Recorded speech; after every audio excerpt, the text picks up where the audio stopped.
은혜와 사랑이 풍성하신 아버지 하나님, 오늘도 새로운 날 우리에게 허락하여 주시고 새날의 첫 시간을 주님 앞에 올려드릴 수 있는 귀한 은혜와 사랑을 허락하여 주시오매 감사를 드립니다. 미련한 인생들, 아버지, 이러한 모습을 가지고 주님 앞에 나왔습니다. 주님께서 도우시지 아니하시면 아무것도 할 수 없는 존재들이 하나님의 백성이라, 하나님의 자녀라, 하나님의 종이라 부름을 받고 이 자리에 섰습니다. 성령 하나님, 주님의 나라와 의를 위하여서, 주님의 영광을 위하여서, 주님의 이름을 위하여서 발핀도를 사용하시고 선들기회를 사용하여 주시옵소서. 사람들의 모임으로 인간적인 사회 단체 하나로 조직되는 것이 아니라 하나님께서 사용하시고자 하시는, 하나님의 뜻을 이루고자 하시는 하나님의 교회, 하나님의 자녀들, 하나님의 백성들로 세워져 갈 수 있도록 은혜를 베풀어 주시옵소서. 오늘도 하루에 시작하는 시간입니다. 예배에 시작하는 시간입니다. 시종을 성령 하나님께 의탁하오며 예수님의 이름으로 기도드리옵나이다. 아멘. 신앙 고백 드리겠습니다. 전능하사 천지를 만드신 하나님 아버지를 내가 믿사오며 그 외아들 우리 주 예수 그리스도를 믿사오니 이는 성령으로 잉태하사 동정녀 마리아에게 나시고 본디오 빌라도에게 고난을 받으사 십자가에 못 박혀 죽으시고 장사한 지 사흘 만에 죽은 자 가운데서 다시 살아나시며 하늘에 오르사 전능하신 하나님 우편에 앉아 계시다가 저리로서 산자와 죽은 자를 심판하러 오시리라. 성령을 믿사오며 거룩한 공회와 성도가 서로 교통하는 것과 죄를 사하여 주시는 것과 몸이 다시 사는 것과 영원히 사는 것을 믿사옵나이다. 아멘. 오늘의 말씀 사도행전 5장 7절로 11절 말씀 함께 합독하시겠습니다. 3시간쯤 지나 그의 아내가 그 일어난 일을 알지 못하고 들어오니 베드로가 이르되 그 땅 판값이 이것뿐이냐 내게 말하라 하니 이르되 예 이것뿐이라 하더라. 베드로가 이르되 너희가 어찌 함께 꾀하여 주의 영을 시험하려 하느냐. 보라 내 남편을 장사하고 오는 사람들의 발이 문 앞에 이르렀으니 또 너를 메어 내가리라 하니 곧 그가 베드로의 발 앞에 엎드러져 혼이 떠나는지라. 젊은 사람들이 들어와 죽은 것을 보고 메어다가 그의 남편 곁에 장사하니 온 교회와 이 일을 듣는 사람들이 다 크게 두려워하니라. 아멘. 찬송 올려드리십니다.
대신 사랑 나의 맘에 가득 채우며 모든 공포 내게서 물리치시니 내 맘 항상 주 안에 있겠네. 나의 모든 것 변하고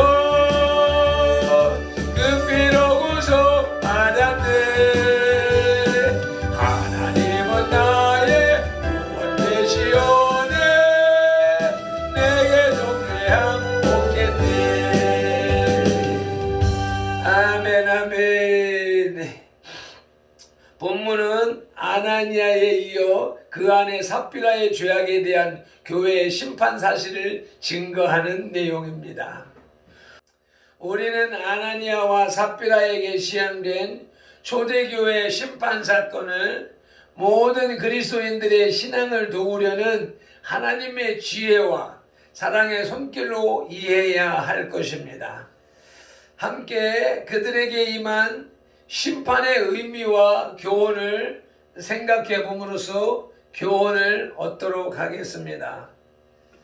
교회를 통한 심판의 교훈을 지원하며 비전하라 하시는데, 첫째 교훈은 심판의 의미입니다. 아나니아 이름의 뜻은 하나님의 은총을 입은 자라는 뜻이며, 삽비라 이름의 뜻은 보석처럼 아름다운이라는 뜻입니다. 우리는 그와 같이 그리스도 안에서 얻은 아름다운 이름과 기회를 탐심으로 인해서 하나님께 죽음의 심판을 함께 당해야만 했던 아나니아와 삽비라의 전철을 밟아서는 안 되겠습니다. 그러므로 하나님께서 그들을 왜 엄중하게 심판하셔야만 하셨는지 그 심판의 의미를 알아야 하겠습니다. 아나니아와 삽비라가 심판받은 이유 첫째는 교회를 이용하여 세상의 영예를 얻고자 했기 때문입니다. 성경은 7절에서 아나니아의 아내 삽비라가 3시간쯤 지나 그 남편에 대한 소식을 알지 못한 채 교회당으로, 즉 마가의 다락방으로 들어왔다고 했습니다. 3시간쯤 지나서라는 말 속에서 우리는 다음과 같은 사실을 추론할 수 있습니다. 첫째로는 그동안 삽비라는 땅을 팔았던 돈을 안전하게 간수하는 일을 마치고 왔는지도 모릅니다. 둘째로는 그녀는 우리가 땅을 팔아서 교회에 바쳤다 라고 동네방네 자랑하고 다니느라고 늦었는지도 모릅니다. 그래서 자신들의 신앙의 진실됨과 선행을 모든 교우들에게 인식시켜 인정받으려고 했을 것입니다. 그러므로 아나니아와 삽비라의 범죄에는 어쩌면 그 안에 삽비라의 영의 욕에 그 주된 원인이 있는지도 모릅니다. 초대교회는 결코 헌금을 강요하지 않았습니다. 성도들이 자발적으로 신앙 안에서 행한 것이기에 자랑할 것이 못 되었습니다. 성령 충만했던 초대교회 성도들은 탐심에서 벗어나 자유로이 충성과 헌신을 할 수 있었습니다. 갈라디아 5장 13절 말씀을 보시겠습니다. 합독합니다. 형제들아, 너희가 자유를 위하여 부르심을 입었으나 그러나 그 자유로 육체의 기회를 삼지 말고 오직 사랑으로 서로 종노릇 하라. 서로 종노릇 하라. 그러나 아나니아와 삽비라 부부는 그 자유를 육체의 기회로 삼았습니다. 사회의 영예를 얻고자 하나님의 은혜와 교회의 권세를 이용한 것입니다. 베드로 사도는 그리스도의 신부된 성도들이 삶의 외모를 세상의 부와 영예로 꾸리려 한다면 어리석다고 베드로전서 3장 3절에서 말했습니다. 그리고 이어서 오직 하나님을 경외하고 그리스도를 사랑하는 마음으로 속사람을 꾸미라고 말했습니다. 베드로전서 3장 3절로 5절 말씀을 함께 읽으시겠습니다. 시작. 너희의 단장은 머리를 꾸미고 금을 차고 아름다운 옷을 입는 외모로 하지 말고 오직 마음에 숨은 사람을 온유하고 안전한 심령에 썩지 아니할 것으로 하라. 이는 하나님 앞에 값진 것이니라. 전에 하나님께 소망을 두었던 거룩한 부녀들도 이와 같이 자기 남편에게 순종함으로 자기를 단장하였나니. 겉사람 몸뚱아리를 치장하는 일에 애쓰지 말고 속사람 영혼이 잘 되기를 위하여서 영혼을 아름답게 꾸미는 데 애를 써라. 순종하는 일에 전념하라 라고 말씀을 하고 계십니다. 우리는 영적인 존재들입니다. 그러므로 우리의 영혼이 잘 되는 것이 우리의 주우선적인 목적이 되어져야 할 것입니다. 아나니아와 삽비라가 심판받은 이유 두 번째로는 교회를 물질적 이득의 수단으로 삼았기 때문입니다. 우리는 땅값의 일부만 교회에 바친 두 부부의 의도를 읽을 수가 있습니다. 즉 수많은 성도들, 특히 부자 바나바가 전 재산을 바치고 그 물질을 온 성도에게 골고루 나눠줬다는 사실은 이 두 부부에게 큰 매력을 주었습니다. 그래서 약간의 헌금을 하고 그보다 많은 물질적 이득을 얻으려고 교회에 입회하고 그와 같은 속임을 꾸몄을 것입니다. 오늘날 상업주의가 만연한 세태 속에서 경건을 이익의 방도, 이익의 수단으로 생각하는 아나니아와 삽비라와 같은 의식을 가진 성도들이 얼마나 많이 있을까요? 이 시대에 우리에게는 없는지, 우리 자신들에게는 없는지 잘 생각해 봐야 합니다. 교회는 장사꾼의 소굴이 아닙니다. 요한복음 2장 12절로 16절 말씀을 찾아서 읽으시겠습니다. 그 후에 예수께서 그 어머니와 형제들과 제자들과 함께 가버나움으로 내려가셨으나 거기에 여러 날 계시지는 아니하시니라. 유대인의 유월절이 가까운지라 예수께서 예루살렘으로 올라가셨더니 성전 안에서 소와 양과 비둘기 파는 사람들과 돈 바꾸는 사람들이 앉아 있는 것을 보시고 노끈으로 채찍을 만드사 양이나 소를 다 성전에서 내쫓으시고 돈 바꾸는 사람들의 돈을 쏟으시며 상을 엎으시고 비둘기 파는 사람들에게 이르시되 이것을 여기서 가져가라. 내 아버지의 집으로 장사하는 집을 만들지 말라 하시니. 그와 같이 교회를 이득의 수단으로 삼는 자들에게는 필경 하나님의 심판이 임하게 될 것입니다. 교회를 통한 심판의 교훈을 지원하마 비전하라 하시는데 둘째는 교회를 보호하시는 하나님이십니다. 베드로 사도는 성령님께 감동받아 계속 거짓말을 말하는 삽비라에게 주의 영을 시험하고 있다라고 정죄했습니다. 9절 다시 한번 읽으시겠습니다. 베드로가 이르되 너희가 어찌 함께 꾀하여 주의 영을 시험하려 하느냐. 보라 내 남편을 장사하고 오는 사람들이 발이 문에 이르렀으니 또 너를 메어 내가리라 하니라. 그 옛날 선민들이 광야 교회를 아간의 탐심 때문에 큰 패배를 당한 적이 있었습니다. 여호수아 7장의 내용인데 여호수아가 가나안 땅을 정복합니다. 그 정복 전쟁의 가장 첫째 성은 여리고성이었습니다. 단단하기로 튼튼하기로 불가침의 영역으로 인식되었던 그 단단한 여리고성을 주님의 말씀을 따라서 6일 동안 성을 한 바퀴 돌고 조용히 한 바퀴 돌고 7일째 되는 날 7바퀴를 돌고 그리고 외쳐라 할 때 큰 소리로 외쳤더니 그 단단한 여리고성이 폭삭 무너졌습니다. 하나님의 방법으로 기적적으로 그 강한 여리고성을 점령했었습니다. 그런데 둘째 성 아이성은 작은 성이라 이스라엘 군인들이 다 갈 필요가 없어서 3,000명만 올라갔습니다. 그런데 퇴폐를 했습니다. 원인이 아간의 탐심 때문이었습니다. 신할살 좋은 외투 한 벌과 은덩이와 금덩이를 자기 집에 숨겨두었던 것입니다.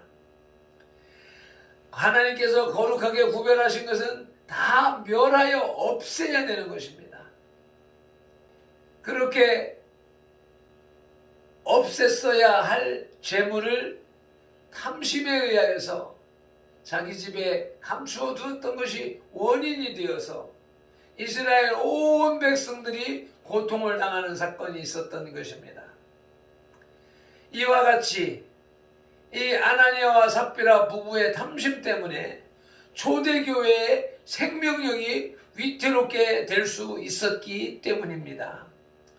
왜냐하면 만약 사도들이 그 두 부의 거짓 행위를 몰랐더라면 그 두 부부는 온 교회와 예루살렘 교회에 기독교의 하나님은 바보이거나 죽은 하나님이라고 소문을 퍼뜨렸을 가능성이 많기 때문입니다. 오늘날에야 기독교회가 인류의 나무로 장성하여 많은 진리의 열매를 맺어 자타가 공인하는 하나님의 교회가 되었지만 당시의 초대교회는 사도들을 통해서 나타난 표적이 바로 교회의 생명이요 구원이었습니다. 그 부분은 바로 사탄의 앞잡이가 되어 초대교회의 생명을 해하려 했기 때문에 하나님께서 즉시 심판하실 수밖에 없었던 것입니다. 이와 같이 하나님께서는 무엇보다도 교회를 통한 구속의 계획과 섭리를 해방하는 죄악에는 유보와 타협을 절대로 하지 않으십니다. 그 회방하는 세력이 부강한 국가라 할지라도 단 하룻밤 사이에 멸절시킨 예도 있음을 유념해야 할 것입니다. 시편 37편 36절에 보니까 여호와의 사자가 나가서 하룻밤 사이에 아스르 진중에서 18만 5천인을 쳤으니 아침에 일찍 일어나 본즉 시체뿐이더라.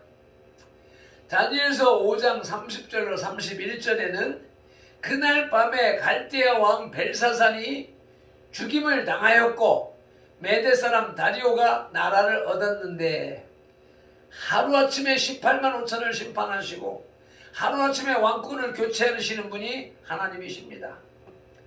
그러므로 성도들은 첫째로 교회를 통해서 세우신 주의 종들의 사역과 자신이 받은 직분을 경히 여기는 자가 되어서는 절대로 안 될 것입니다. 그 사명과 직분은 바로 하나님의 권세를 위탁받은 신성한 직분이기 때문입니다. 성령님은 오늘도 주의 종들과 성도들의 직분을 통해서 그리스도의 구원 경륜을 교회를 중심으로 이끌어 가십니다. 그러므로 그 사명과 직분을 남용하거나 방해하는 것은 곧 적그리스도의 행위임을 명심해야 할 것입니다.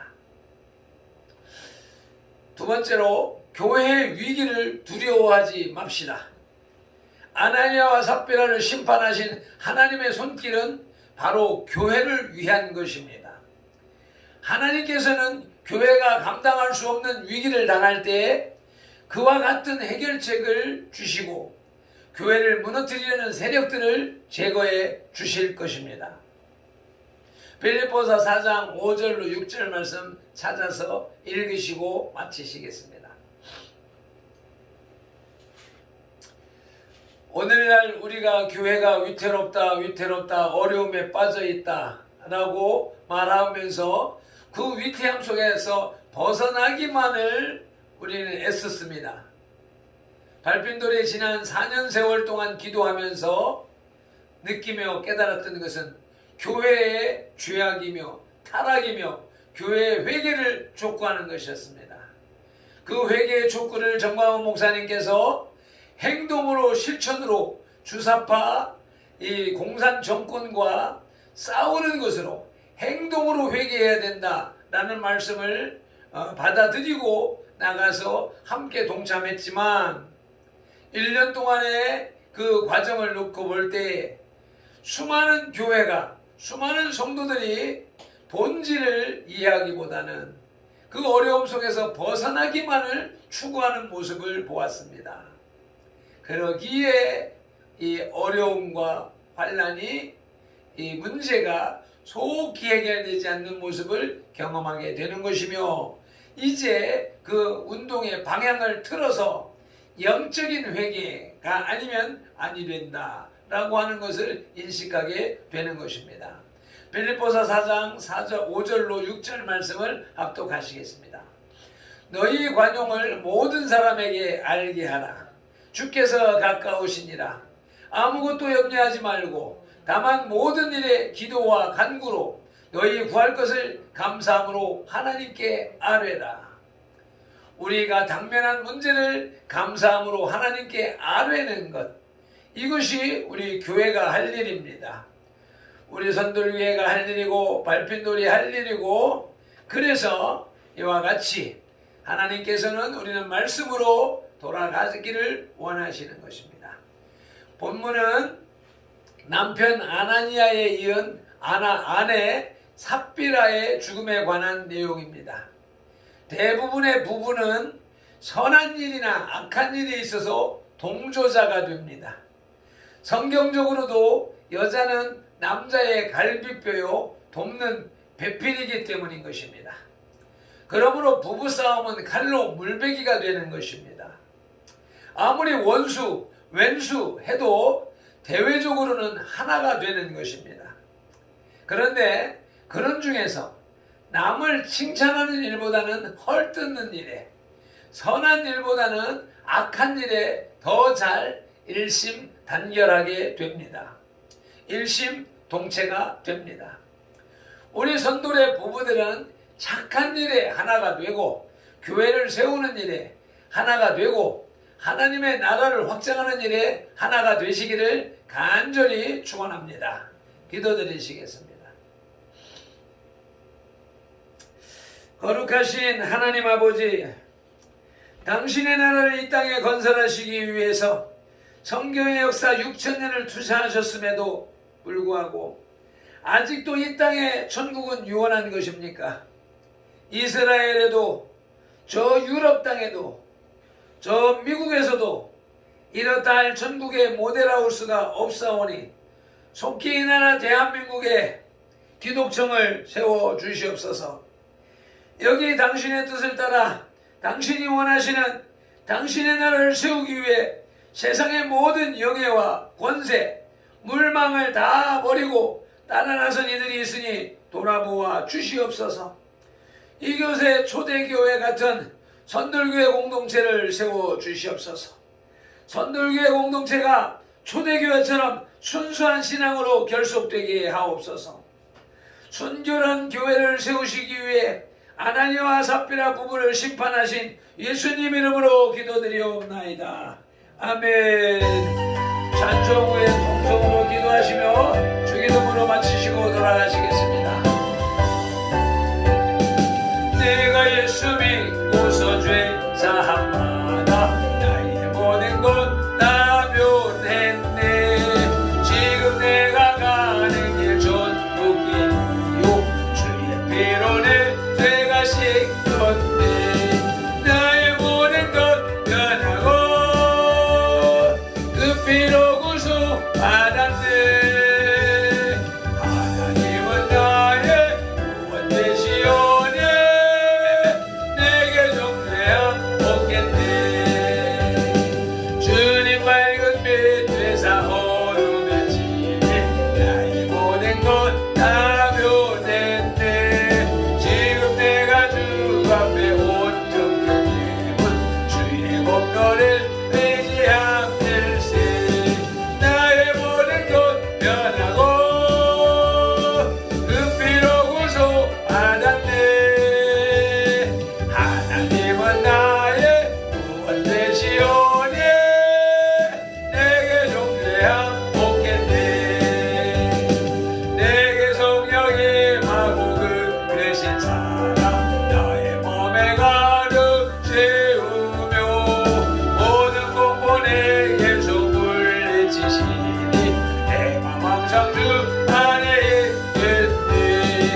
주의 삼창하면서 기도드리시겠습니다. 주여